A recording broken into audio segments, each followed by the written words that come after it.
Parfait. Donc, merci encore d'être des nôtres. On a couvert un petit peu, j'ai couvert un aspect, c'est ni stratégique, c'est ni technique, c'est autre.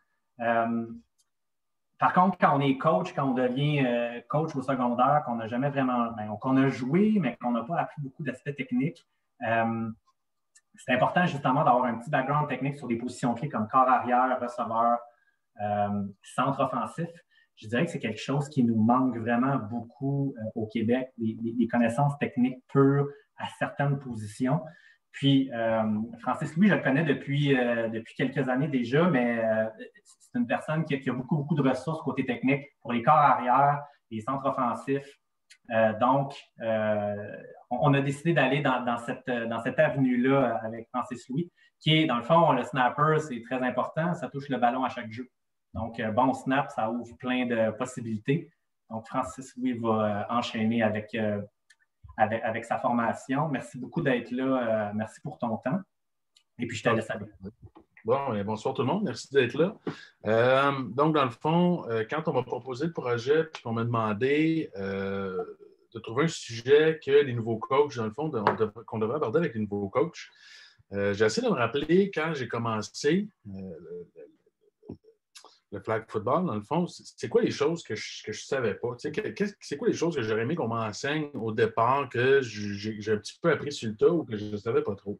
Puis là, dans le fond, à ce moment-là, moi, j'ai coaché, je coach en ce moment au secondaire, j'ai coaché du primaire, j'ai coaché aussi 2 ans au collégial, je suis allé 3 fois au Canadien.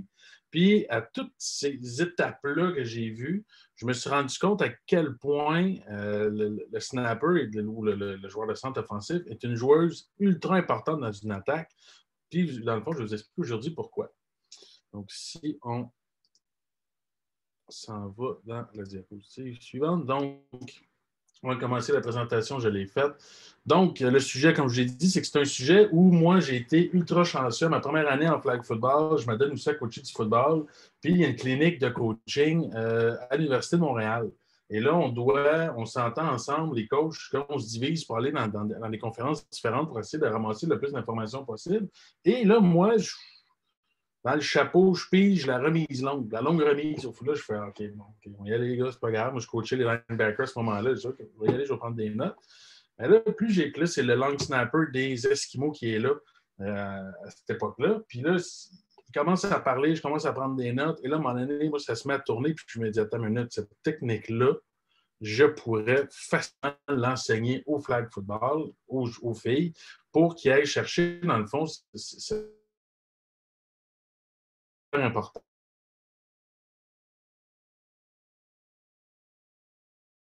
Là que vient, dans le fond, qu'est-ce que je vais vous montrer? C'est basé, là, je sais qu'il y a une remise qu'on fait au football.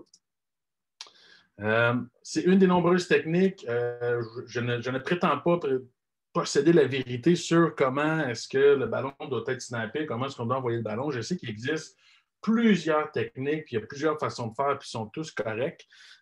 Si je fais des liens, mettons, si votre centre a une technique différente, puis que ça marche, puis que le snap est régulier, puis que ça rentre, puis que vous n'avez pas de problème, vous n'êtes pas obligé de changer tout ce que votre centre est en train de faire. Moi, les plus vieux vont se rappeler, si je vous parle de Dominique Hasek dans les filets versus, je ne sais pas, Patrick Roy.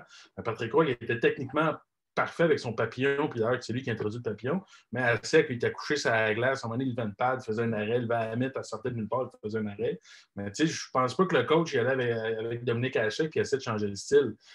Donc, si vous avez quelqu'un qui fait quelque chose de différent, mettons que c'est une remise les autres font la remise à une main ou que les mains ne sont pas positionnées exactement et que ça fonctionne, tu n'as pas nécessairement mettre trop d'efforts à vouloir changer. Mais si vous avez une fille Benjamin qui commence, qui n'a jamais fait ça, mais je pense que c'est une technique de base qu'on peut lui enseigner et que ça ne prend pas tant de temps que ça à enseigner. Je vous dirais que après une heure avec une joueuse d'habitude, la technique est assimilée, puis elle reste juste à la pratiquer.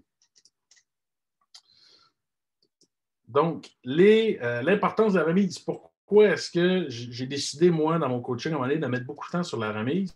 C'est que, premièrement, votre joueur de centre est la seule joueuse qui va toucher au ballon à tous les jeux offensifs. Il n'y a personne d'autre qu'elle parce que ce n'est pas garanti que le carrière va mettre la main sur le ballon. Donc, c'est elle qui va commencer le jeu. En plus, une bonne remise va donner du temps au corps arrière, va lui permettre, dans le fond, de faire le jeu. Ça va enlever de la pression haut et sur le corps arrière, dans le sens que ça va permettre au corps arrière d'exécuter le jeu, puis ça va permettre aussi au corps arrière de commencer le jeu en se disant pas, hey, là, le snap va être tout croche cette fois-là. Donc, l'idée, c'est de permettre d'alléger cette pression-là. Ça va garder un niveau de confiance élevé, autant pour la joueuse de centre que le corps arrière. Ça rend évidemment la tâche du rusher beaucoup plus difficile si on a un bon snapper, parce qu'un snap qui est plus flottant ou qui n'arrive pas va donner un petit avantage au rusher. C'est souvent comme ça que ça va finir avec des sacs du corps. Ça va évidemment permettre au jeu de se dérouler comme on l'a prévu. Donc, c'est le jeu qu'on a dessiné qui va arriver. On sauve des essais. Hein? Il n'y a pas de gaspillage d'essais. Il n'y a pas de ballon qui tombe à terre. C'est évidemment beaucoup moins stressant pour l'attaque. Puis, ça permet à l'attaque de rester plus longtemps sur le jeu.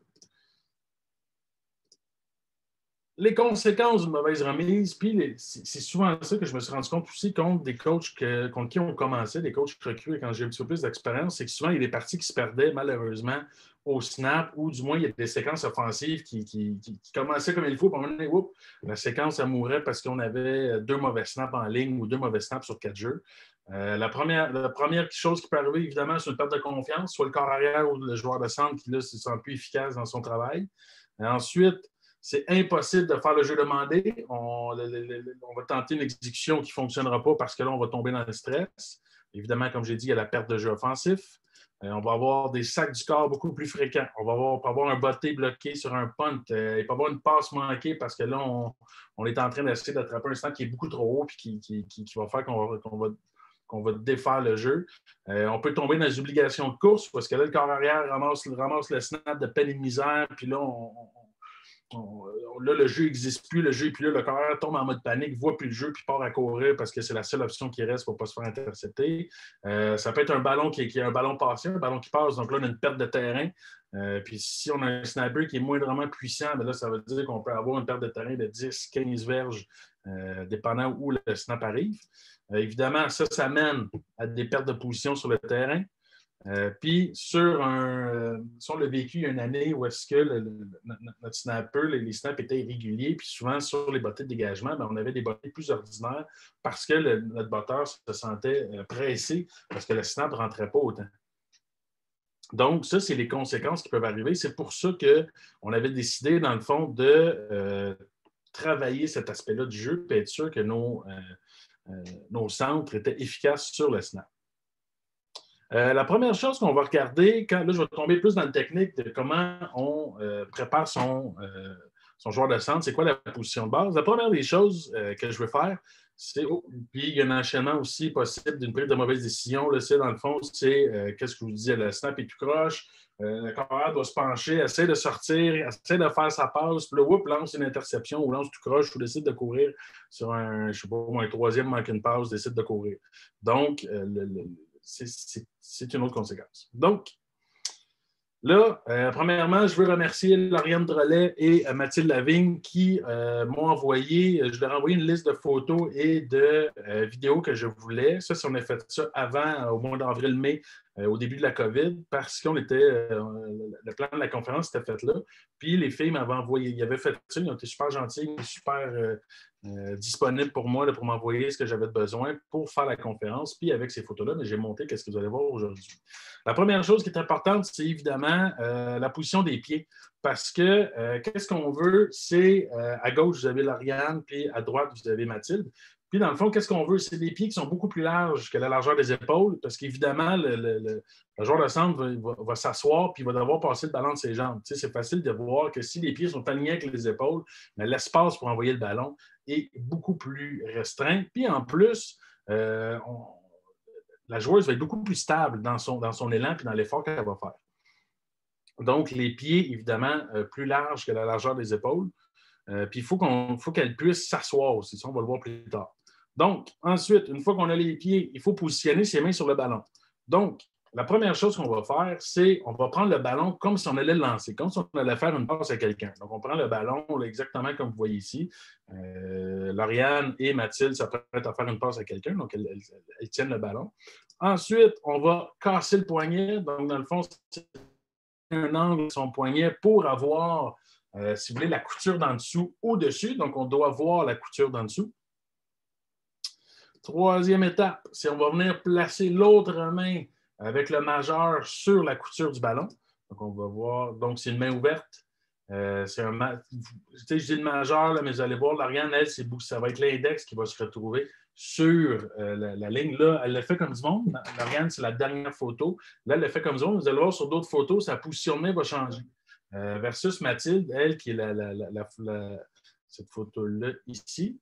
Dans le fond, Mathilde, elle, sa main ne changera pas trop quand elle va se placer, mais l'Ariane, vous allez voir, la main va changer et ce n'est pas une mauvaise affaires, là, ça change rien. Là. Je pense que la de qualité est vraiment incroyable. Donc, voilà. Donc, ça, c'est les positions de base qu'on cherche une fois que le ballon est pris. Donc là, qu'est-ce qui arrive ensuite? On doit mettre le ballon au sol. Donc, comme là, c'est là qu'aussi, ça va varier un petit peu dépendant du joueur de centre. Donc, le ballon, on a tendance à vouloir venir le mettre au sol, ce qu'on appelle piner le ballon. Donc, vu que le lit du ballon soit gazon. Ici, Mathilde, elle l'a fait très bien, que j'avais demandé que vous puissiez bien voir. Puis là, elle vient placer, dans le fond, son autre main par-dessus. Donc, la main, elle est vraiment par-dessus le ballon ici. Puis, dans le fond, ça va servir pour venir envoyer le ballon parce qu'on va travailler avec les deux mains. Les deux mains vont être très utiles dans le snap du ballon.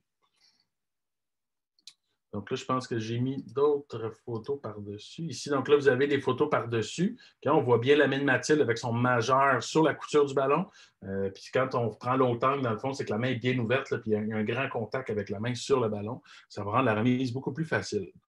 Et là, je vais vous montrer, dans le fond, Lauriane, quand je vous parlais que sa position de main change, mais que ça ne change pas grand-chose parce que sont quand même beaux. Si vous regardez la première photo, là, c'est vraiment là, c'est un peu du show là, parce qu'elle vient de placer sa main comme il faut, mais elle, quand elle snap, elle est beaucoup plus dans la photo de droite avec son index sur la ligne. Puis vous voyez que le ballon a tourné aussi. Elle ne garde pas la couture, mettons, je vais dire au nord, là, ou du moins vis-à-vis elle. Elle la tourne à peu près là, de 45 degrés et ça change rien.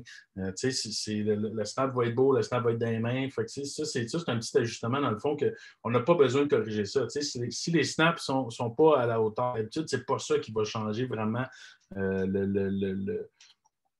façon que le snap va rentrer. Donc ensuite, c'est évidemment la position de base. C'est très important. Le centre doit s'asseoir. Okay? Le centre ne doit pas se pencher. Si vous voyez ici, là, les deux filles sont assises. C'est sûr que Lauriane est un petit peu plus penchée avec le dos est un peu plus penché que Mathilde. Mais encore une fois, ça ne change rien. Puis je sais que dans les coachs de football qui enseignent le long snap, souvent, ils vont demander que le dos soit droit. Puis sauf qu'au flag, ça ne change pas grand-chose parce que souvent, on manque le dos sur droit pour que le joueur puisse regarder en avant pour être sûr de ne pas faire frapper si jamais il est sur la ligne. Mais au flag, tu ne te feras pas frapper. Fait que l'idée, dans le fond, c'est que bien être un petit peu trop penché Lauriane, encore une fois, ça ne change pas grand-chose. Sinon, la position est vraiment idéale. Mathilde aussi, c'est vraiment des positions où est-ce que les snaps vont être précis, puis ils vont être puissants, puis ils vont rentrer où ils sont supposés d'arriver. Donc, la chose, une fois qu'on est placé, donc on a cassé son poignet, on a mis ses mains, on est assise, on est prête, le ballon est au sol, le jeu commence à être appelé. Ce qui est important, là, c'est qu'il doit y avoir un travail avec le corps arrière. Ce travail-là doit être pratiqué, il doit être discuté, puis il faut absolument que ça soit clair et qu'il n'y ait aucune ambiguïté. La première des choses, c'est qu'on doit s'entendre sur un mot ou un geste pour la remise. Il faut que notre joueur de centre sache quand est-ce que le ballon va lever. C'est-tu quand je tape dans mes mains? C'est-tu quand je te montre mes mains? C'est-tu quand je dis hop? C'est-tu quand je dis bleu? Je ne sais pas c'est quoi le mot, mais on doit s'entendre et on doit être clair. Il ne doit pas avoir aucune ambiguïté. Tantôt, on parlait de communication, mais c'est la même chose dans ce cas-ci. Ce mot-là, ce geste-là, est-ce que c'est quand je lève la jambe? Peu importe. Il ne faut pas qu'il y ait d'hésitation de la part du joueur de centre parce que s'il y a une hésitation, c'est là qu'on tombe dans le ballon élevé, il est rattrapé, le snap part tout croche, le carré n'était pas prêt quand le ballon arrive. Donc, il faut qu'on soit clair. Si on a un lexique particulier à l'équipe et à l'offensive, il faut en discuter, il faut en parler. Surtout au niveau Benjamin cadette, là, parce que normalement, juvénile, c'est pas mal. Normalement, c'est supposé être les mêmes mots tout le temps, mais dans le fond, c'est d'être clair que notre discours de coach est le même que leur discours à eux autres. Tu sais, si moi je dis tu pars le ballon sur hop, avec mon corps arrière, il dit hot ou qui dit rien, puis il fait juste montrer ses mains, mais là, on n'est pas gagnant. Donc, il faut qu'on soit sur la même page.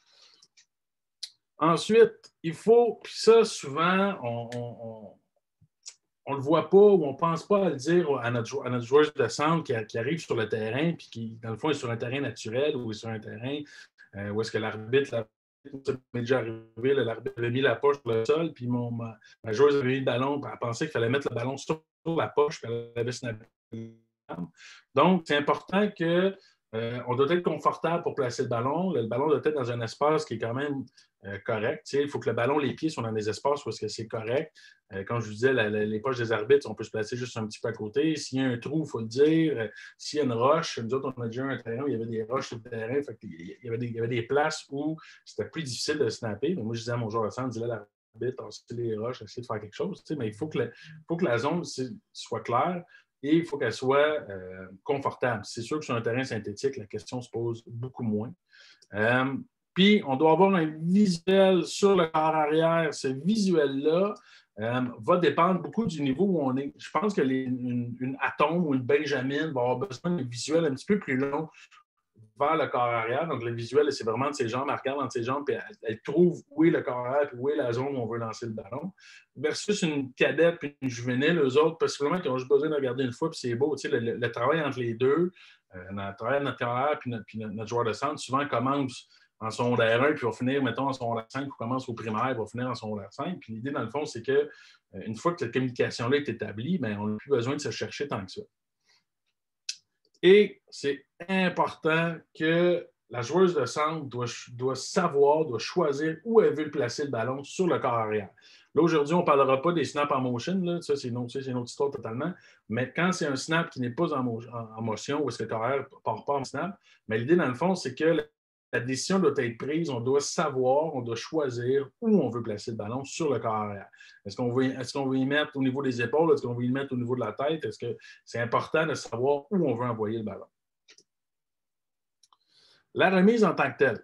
Dans le fond, qu'est-ce qui arrive? C'est évidemment un mouvement des mains et des hanches. Okay? Les hanches vont bouger parce que le bassin va baisser quand les genoux vont plier, le bassin va baisser, puis les mains vont partir. Puis, les mains, là, je vous souvenez, je vous disais que les mains étaient placées comme ça sur le ballon. Dans le fond, qu'est-ce qui va arriver? C'est que ça va être un mouvement de fouet. On va venir fouetter le ballon. Et là, les mains vont passer en dessous des genoux. On va aller voir dans mes vidéos. Je vais vous montrer des vidéos, donc inquiétez-vous pas. Les mains vont venir frapper, puis il faut qu'elles frappent en haut des genoux. Si ça finit en bas des genoux, vous allez voir, ça ne sera jamais, jamais des belles remises. Puis plus les mains vont fouetter vite, plus la spirale elle va être beaucoup plus serrée, puis elle va être beaucoup plus belle. Idéalement, une fois qu'on a fait le fouet, là, qu'on est venu se frapper en haut des genoux, qu'est-ce qui arrive? C'est que là, si on veut être sûr du où on vise, moi j'enseigne ça beaucoup plus au Benjamin comme technique, puis à un moment donné, ça finit par se perdre parce que là, les snaps deviennent beaucoup plus réguliers. C'est que les index, il faut que les deux index pointent là où on veut lancer avec nos mains. Puis l'idée, dans le fond, c'est de permettre, pendant des pratiques surtout, à la joueuse de centre de voir où arrive son ballon pour qu'elle comprenne qu'est-ce qu'il faut qu'elle change dans son élan. Comme je vous disais, les mains doivent absolument fouetter le ballon. Il faut qu'on le fasse tourner. Moi, des fois, je fais l'exercice, là, je le fais un petit peu à l'inverse parce qu'ils ont les mains au-dessus des têtes puis ils vont juste l'envoyer comme ça pour s'habituer à faire tourner le ballon. Les hanches vont baisser puis se lever. On utilise aussi l'impulsion pour donner plus de force à la remise. Donc le bassin qui va baisser, les genoux qui plient, ça va venir donner beaucoup plus de force au ballon. Puis, je vais vous le montrer là, à la fin, c'est les pieds qui glissent vers l'arrière. Okay? Ça, c'est un peu plus avancé. C'est une technique vraiment, là, ça, quand vous allez le faire pour la première fois, avertissez votre joueuse de centre, le ballon va partir à une distance et une hauteur qu'elle n'a jamais atteint, parce que ça, c'est la fin, c'est comme la fin, c'est vraiment toute la fin de la progression du mouvement. Là, je vais découper vraiment le mouvement étape par étape, par étape, par étape. Puis quand on maîtrise bien les 1, 2, 3, 4, 5, les 5 premières étapes, là, la 6e, elle vient rajouter de la puissance à la remise. Nous, à un moment donné, on avait une joueuse, Jessica Bazin, elle était capable de snapper à 20 verges dans les mains. C'était incroyable. Même il y a un gars qui était venu à un moment donné, puis j'avais averti de lever ses mains, puis il ne pensait pas que c'était sérieux, puis quand le snap est parti, il l'a eu dans le front, tellement que ça rentrait vite, puis elle maîtrisait vraiment cette technique-là là, à la perfection. Donc, si on regarde nos deux joueuses, dans le fond ici, Mathilde, là, c'est celui qui a du son, fait que vous allez sûrement entendre le ballon frapper à la clôture. Donc, Mathilde, ici, dans sa position, quand elle va envoyer le ballon, vous allez voir, où est-ce que c'est ici? si vous regardez les mains, je vais le faire rejouer. Ce qui est important, dans le fond, c'est la fin de l'élan. Donc là, vous voyez ici, les mains sont en haut des genoux. On a les index qui pointent. Okay? Ils pointent un petit peu moins là, parce que Mathilde est en secondaire 4. Elle a moins besoin de le faire. Le regard est là. On a vu que les hanches sont levées puis baissées. Puis il y a un petit glissement des pieds. Celle qui fait vraiment bien les glissements, c'est Lauriane. Lauriane, vous allez le voir tout de suite, là, c'est vraiment l'exemple parfait là, pour les pieds qui vont glisser au sol. Tandis que Mathilde, elle, ça glisse beaucoup moins. Donc, je vais vous le montrer une dernière fois, Mathilde. Vous allez voir que Mathilde, les pieds ne bougent pas beaucoup, mais il y a un petit mouvement de recul. Okay? Quand je dis glisser les pieds, c'est vraiment aller chercher un mouvement de recul. Là, on va aller voir Lauriane. Lauriane, elle, même chose. Vous avez vu, les mains sont tournées un peu, mais ça n'enlève rien à ce qu'elle va faire. Donc là, si vous avez vu comment elle termine, donc dans le fond, en levant ses pieds, déjà prête à partir. Ça, c'est l'autre avantage quand on glisse les pieds, c'est que là, tout de suite prête à partir, on le voit dans l'élan. Ici, dans le fond, encore une fois, les mains en haut des genoux, les index qui pointent. Puis là, on a levé les pieds, on le voit bien ici, on va le voir encore mieux dans une autre vidéo, mais vous voyez les pieds qui ont levé, donc le mouvement de recul, ça veut dire qu'on est allé chercher encore plus de puissance. Puis là, on a utilisé vraiment le mouvement dans toute son efficacité. Ça veut dire qu'avec si on a un corps qui a quand même un bras raisonnable, on est capable de la placer à 7 ou 10 verges de notre joueur de centre pour être capable, dans le fond, de gagner un petit peu plus de temps sur le rusher. Donc, ça, c'était l'élan de Lauriane. On va le regarder une dernière fois. Donc, l'élan de Mathilde. L'élan de Lauriane. Là, dans le fond, on va regarder ici, on va aller chercher là, vraiment le mouvement des pieds. Okay? Je vais vous montrer 3 vidéos. Je me suis concentré beaucoup sur Lauriane à cause de l'efficacité de son geste et la puissance qu'elle s'en va chercher avec ça. Ce n'est pas tous les joueuses de centre qui sont capables de bien maîtriser ça, mais quand on a une qui est capable, ça vient vraiment aider. Donc, vous voyez, le snap est parti, les pieds ont levé, puis là, elle est déjà prête à partir. Donc, le tracé est déjà entamé. Donc, on vient de gagner une fraction de seconde versus une joueuse qui ne le ferait pas. Ici, on va la regarder ici. Chose. Là, c'est sûr que là, elle ne se lève pas versus l'autre où elle va se lever, mais on peut voir que les mains sont en haut des genoux, ils ont baissé un peu, mais les mains ont fini en haut des genoux. Le ballon est parti, on a reculé, on a cherché la puissance. Normalement, elle devrait se lever comme elle fait dans cette vidéo-là pour être capable de partir ensuite. Puis, là, je vais vous montrer un zoom sur les pieds, que vous puissiez bien comprendre. Donc, dans le fond, ici, on a les mains toujours avec le poignet qui est cassé. Et là, vous allez voir avec les pieds. C'est vraiment ce mouvement-là qu'on cherche dans cette technique-là. Donc là, vous avez trouvé votre joueuse de centre, vous lui avez fait lancer des ballons, vous avez décidé que c'était elle parce que les snaps sont réguliers, les snaps sont sur la cible. Donc là, qu'est-ce qu'on fait à partir de ce moment-là? Une fois qu'on a... Je vais vous montrer le snap une dernière fois. Donc, une fois qu'on l'a trouvé, qu'est-ce qu'on fait? La première chose qu'on fait, la clé, c'est de pratiquer. Il n'y a pas de façon autre que de pratiquer sa remise puis de le faire souvent. Nous, souvent, qu'est-ce qui va arriver, c'est qu'avant un événement, quand j'ai des benjamines, on va faire de 30 à 50 remises avant les événements. Donc, je dis au carrière et à mon joueur de centre de partir et de faire leur remise avant le réchauffement, avant que la pratique commence, avant que le match commence. Il va y avoir de 30 à 50 remises avant qu'on fasse quoi que ce soit. Ensuite, c'est important de créer un lien entre la corps et la centre. Donc, il faut que la communication passe entre les deux. Et c'est aussi d'essayer de créer l'autre chose, c'est de créer des remises dans des drills. Où est-ce qu'on a un carrière qui lance le ballon? Bien, pas obligé de juste lancer le ballon. Je peux aller installer mon joueur de centre là pour qu'elle aussi elle lance des ballons. Et on doit obliger notre joueuse de centre à attraper des ballons parce que souvent, ou des fois, qu'est-ce qui arrive? On va l'oublier à snap. Là, nous autres, on est en train de travailler avec d'autres mondes, puis les snaps sont hauts, puis tout va bien, fait qu'on travaille avec nos receveurs. Parce qu'il faut éviter la complaisance. La complaisance, c'est tantôt, François disait qu'on joue comme on pratique, mais si mon joueur de centre fait juste snapper puis court rarement c'est tracé ou attrape pas de ballon, mais qu'est-ce qu'on va faire dans un match? On va faire son snap, puis elle va attendre là ou elle va courir son tracé à moitié, parce que dans le fond, c'est comme ça qu'elle pratique. Donc, c'est d'éviter ça, c'est de l'inclure dans les jeux, de s'assurer qu'on arrive à elle, de s'assurer que, moi, souvent, ce que je fais, c'est que c'est elle qui va finir. Donc, je vais faire, disons que je fais 4 receveurs, mais mon 5e receveur, c'est mon joueur de centre pour être sûr qu'elle reçoive un ballon, puis après ça, je fais les 4, mettons, de l'autre bord, et là, ça revient à mon joueur de centre pour être certain qu'elle aussi, elle participe, dans le fond, à l'exercice. C'est important de bâtir la confiance de la joueuse, c'est important d'y parler. Dans le fond, s'il devait y avoir une mauvaise remise, c'est pas la fin du monde. On n'a pas besoin de la chicaner. La première personne qui sait qui a fait une mauvaise remise, Après le corps arrière, c'est souvent elle, puis même des fois, avant le corps arrière, elle va le sentir dans le mouvement que c'est pas correct. Nous, ce qu'on fait souvent, disons qu'il y a une séquence en Benjamin où est-ce que mon joueur de centre, elle l'a pas cette journée-là, mais ça va être de la prendre pendant que la défense est sur le jeu, puis d'aller lui faire des remises, puis elle peut se pratiquer, puis retrouver son élan sur les lignes de côté. Puis peut-être passer un peu de temps avec elle, mais tu sais, c'est pas... Si on a une bonne joueuse qui est régulière la plupart du temps, puis qui en manque 2-3, mais c'est pas la fin du monde. Puis, une fois qu'on a trouvé la centre, celle de notre partante, là, ben, on se met à la recherche de la deuxième. Parce que souvent, qu'est-ce qui va arriver? C'est que si notre joueur de centre se blesse, puis que là, on prend quelqu'un sur le fly, là, on prend Joanne là, qui aime bien ça, snapper pour le fun, ces sides-là. On va prendre Joanne. On a fait un échange, François et moi, dans mon équipe. Puis, dans le fond, on prend Joanne, puis on dit viens-t'en, c'est toi qui snap. Ben, Joanne, qui avait du fun sur le sideline, qui snappait comme du monde, va peut-être être plus stressé parce que là, c'est la drive où on perd 7-6, puis il faut aller marquer, puis c'est important, puis là, il ne faut pas manquer de snap. Bien, peut-être que Joanne, elle ne snappera plus comme du monde ou comme on veut. Donc, c'est important qu'une fois qu'on l'a trouvé, on a travaillé avec, on a décidé que c'est elle, bien là, on en prend deuxième, puis on commence à travailler avec elle pour que si jamais, puis même, quitte à lui donner des répétitions, puis à changer les joueurs pendant le match pour être sûr que Joanne, dans le fond, en pratique aussi. Mais l'idée, dans le fond, c'est de ne pas en avoir juste une.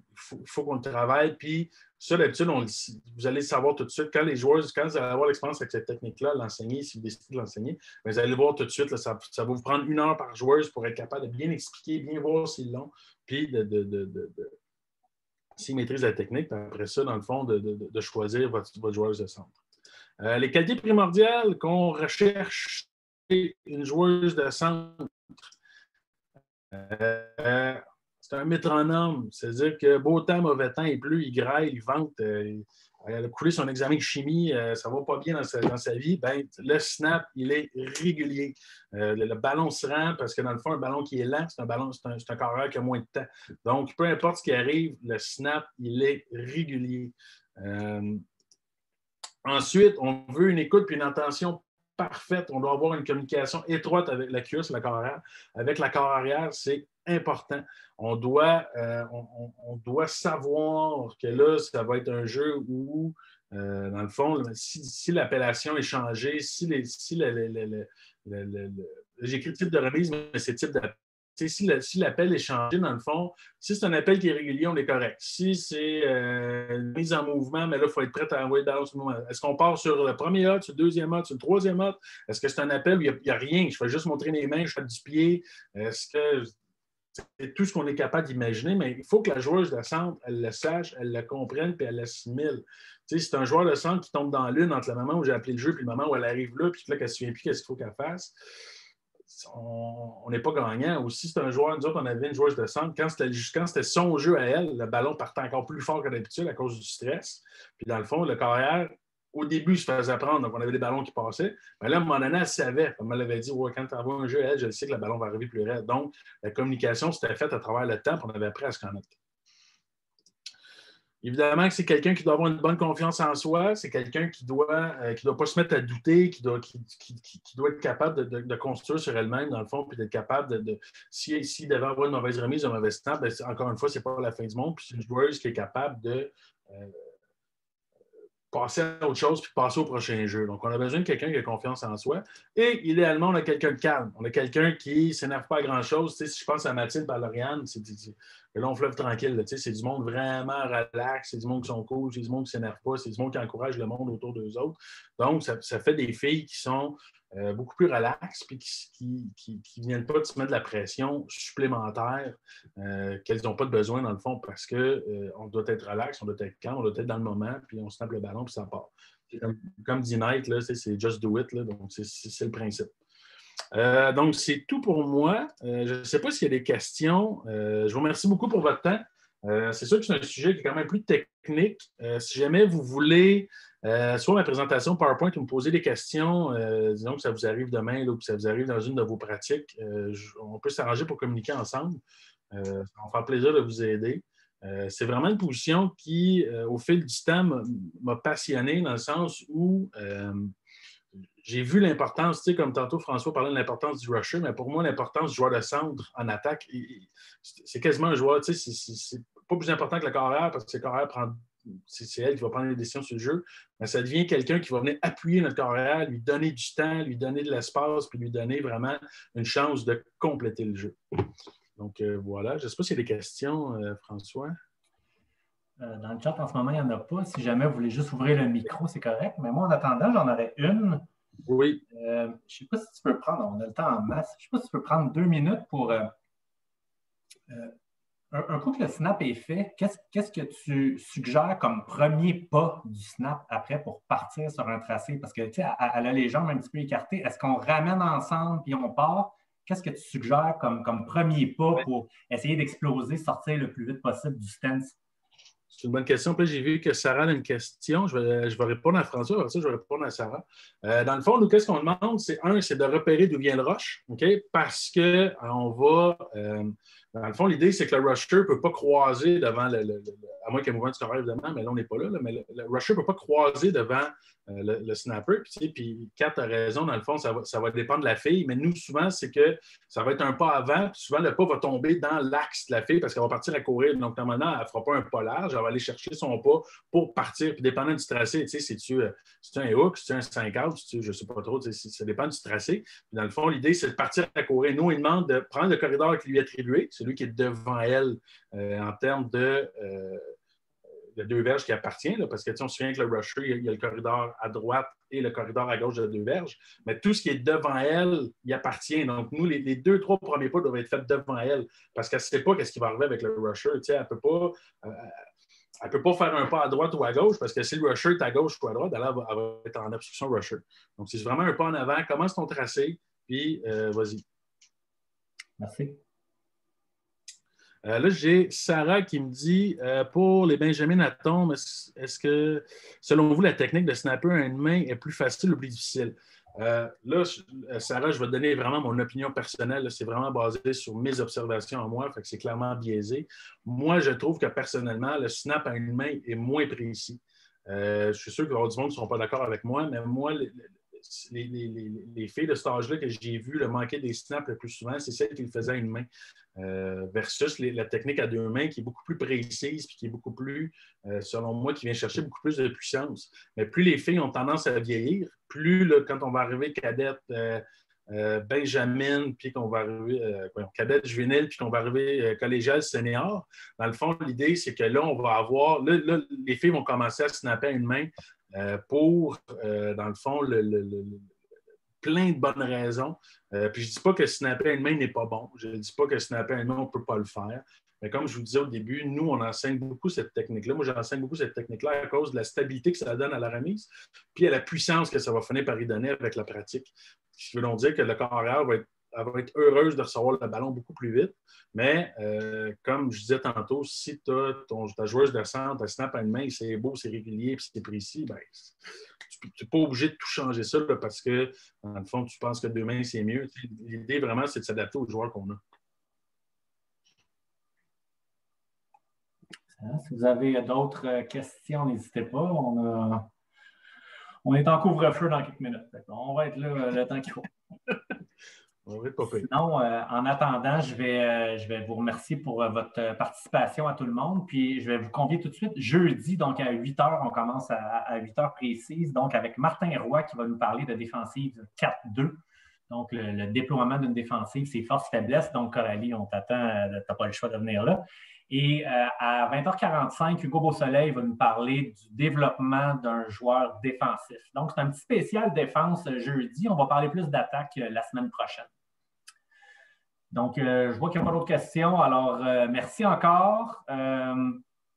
J'espère que vous avez pris des bonnes notes. Puis, n'oubliez pas, comme Francis l'a dit, c'est nous, on vous donne des choses, puis vous prenez ce qui est bon pour votre sac à dos. Puis, s'il y a des choses que vous aimez moins, vous y allez avec ce que vous sentez. Là. François, tu as une question. Sarah veut savoir, c'est quand que les autres cliniques seront publiées sur la page Facebook?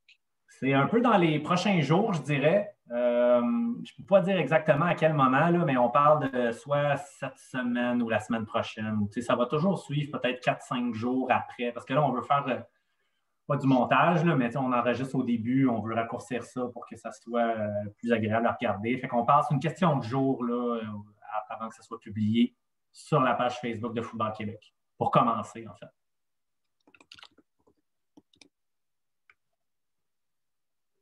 Moi, je ne vois pas d'autres questions. Moi non plus. Alors, vous êtes libérés. Merci à tous. Merci Et beaucoup à tout le monde. jeudi. Oh, oui. Bonne fin de soirée tout le monde.